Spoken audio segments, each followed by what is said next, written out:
सभी साथियों को जय भीम। मैं अरविंद कुमार, आप देख रहे हैं अम्बेडकर प्राइम चैनल। साथियों, मैं भी जंतर मंतर पर हूँ और जंतर मंतर पर हमारे साथ हैं कॉमेडियन कलीम शेख जी, जिनसे हम बात करते हैं। जय भीम सर।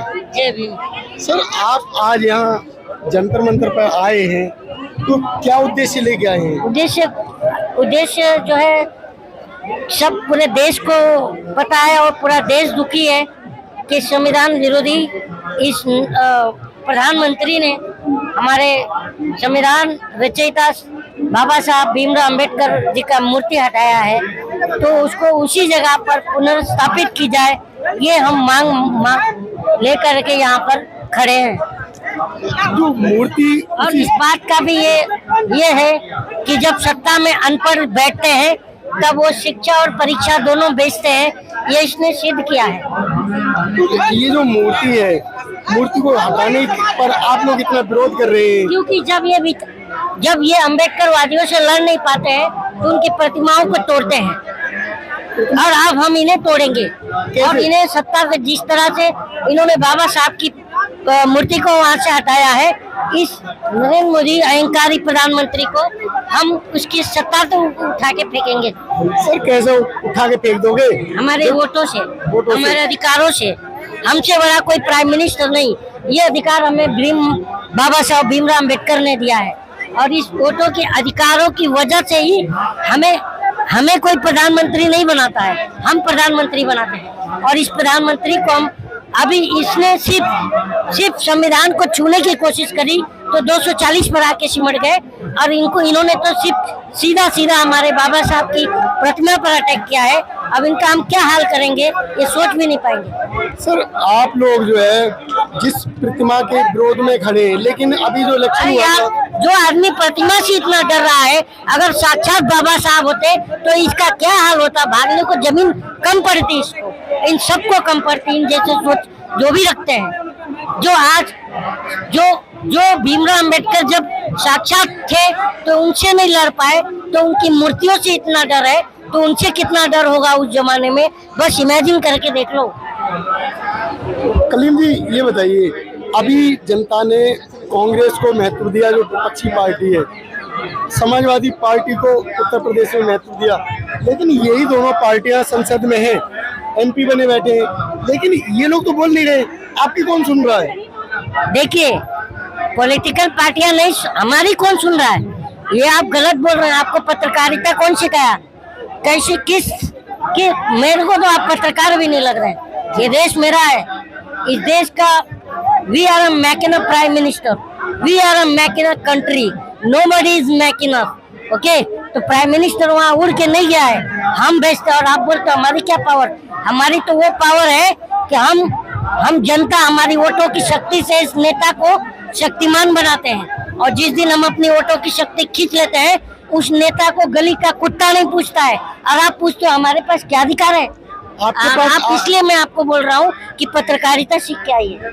आपने आरोप पत्रकारिता पे लगाए, लेकिन जिनको आप चुन के लेके आए वो तो बोल नहीं रहे हैं। वो नहीं बोल रहे। 5 साल नहीं बोलेंगे ना, 5वें साल में तो हम बोलेंगे ना, उनको जूता लेके दौड़ाएंगे। अखिलेश, जूता हमारा वोट है। अखिलेश के मुंह से शब्द नहीं निकल रहे, राहुल गांधी जी के मुंह से शब्द नहीं निकल रहे, जिनको आप चुन के लेके आए हो, तो कैसे ये प्रतिमा लगा लोगे आप?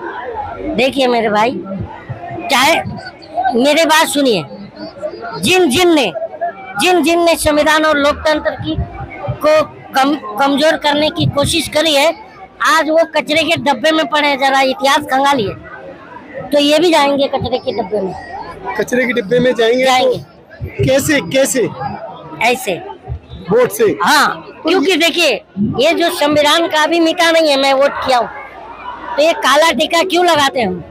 इसलिए हमको बाबा साहब ने वो अधिकार दिया है कि ये एक महज काला टीका नहीं है, वो इसलिए लगाया जाता है कि तुम जिसको वोट करते हो उसको उंगली करते रहना 5 साल तक। तो अब हम उंगली करेंगे, उसके बाद ये उंगली के साथ ये हाथ भी डाल देंगे उनको, अब पलट देंगे। हमारे पास वो ताकत है। 5 साल तक झेलोगे? 5 साल तक झेलेंगे नहीं, अरे उंगली करेंगे, इतना दर्द देंगे, हम झेलेंगे कहाँ? अच्छा, तो लेकिन सरकार तो उन्हीं की बनवा दी आपने, बीजेपी की। अरे भैया, एक बात समझो, क्या होता है, डिटॉल का ऐड देखा आपने? सही है। एक ऐसा चक्र होता है और 100 कीटाणु रहते हैं, 2 बार साबुन घूम जाता है, फिर भी 2 कीटाणु बच जाते हैं। तो ये 2 कीटाणु बचे हैं, 29 में फिर साफ हो जाएंगे। 29 में साफ कर देंगे। हाँ। तो ये हमारी जो जनता है इतनी भोली वाली है, लेकिन उन्हीं को फिर लेके कैसे कर दोगे आप अपनी वोट नहीं दोगे? आपका समाज जो कि पूरी तरीके से कांग्रेस के पक्ष में गया, लेकिन और उसी समाज की किसी तरीके से बात नहीं आपका की जा रही। समाज का मतलब? आपका समाज का मतलब मुसलमान। दबा कुचला गरीब समाज, दबा जिसने चाहे मुस्लिम हो, चाहे दलित हो, या जाट हो, गुजर हो, कोई भी हो। तो देखिए, मेरा समाज का बात यह है कि हमारे समाज थोड़ा लेट जागती है, पर जब जागती है ना तो प्रधानमंत्री भी भागता है। तो लेट सोता भी तो होगा। नहीं, सोता नहीं है। वो क्या होता है, हिरन को देखा आपने? हिरन के नाभि में कस्तूरी होता है। जी। जब उसकी महक आती है तो उसे खुद ही नहीं पता होता है कि कस्तूरी है कहाँ, वो इधर उधर ढूंढ के खोजता रहता है। तो अभी हमारे हक अधिकार पूरा हमारे लोगों तक अवेयरनेस नहीं है, हम पहुंचाएंगे, और जब हम जागेंगे तो ये नेता भागेंगे। नेता भागेंगे? कब भगाने की कोशिश कर रहे हो आप? जी बिल्कुल। कब भगाओगे? हाँ, कब भगाओगे? जब आप जागोगे, जब आप खुद बिक चुके हो। देखो, इस लोकतंत्र के बिकने के 3 लोग जिम्मेदार होते हैं। बिका हुआ कलम, मतलब आप बिके हो, और मरा हुआ विपक्ष, और सोई हुई जनता। ये तीनों ही जिम्मेदार है हमारी बर्बादी के। तो अब हम जागे हैं और इन तीनों की सुताई करेंगे। तीनों की सुताई करेंगे। साथियों, जो हमारे ये कमेडियन है, ये सुताई करने की बात कर रहे हैं। अब और इनसे पूछते हम हैं अपनी वोटों से सुताई करेंगे इनकी। वोटों से। तो लेकिन जो वोट है, वोटों में गड़बड़ी हो रही है, उसे कैसे ठीक करोगे आप? यार, ठीक क्यों नहीं करेंगे? कैसे? देखिए, क्या होता है, क्या सही है क्या गलत है, इससे कोई फर्क नहीं पड़ता। गलत को सही करने से फर्क पड़ता है। और अब हमने वो चीज उठा ली है। आज ये आंदोलन देख रहे हैं ना, क्यों हुआ है? इतने साथी है, बोलते हमारे पास क्या ताकत है?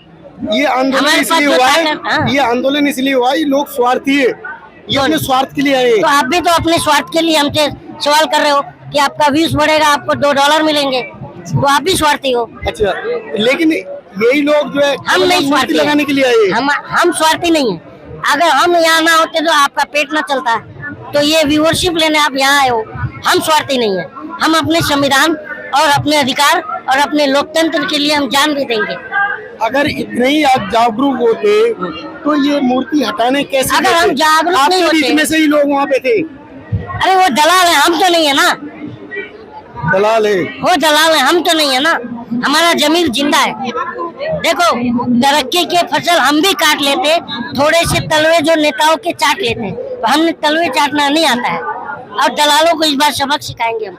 दलालों को सबक सिखाएंगे। 2027 में दलालों की विदाई। साथियों, 2027 में दलालों की विदाई करने जा रहे हैं। जी, बिल्कुल। ये हमारे छोटू उस्ताद है, कॉमेडियन है। इनकी बातों से आप कितने सहमत हैं, हमारे चैनल पर जरूर बताएं, कमेंट बॉक्स में जरूर लिखें। हमारे चैनल को सब्सक्राइब, वीडियो को लाइक शेयर करें। धन्यवाद। जय हिंद। जय भीम। जय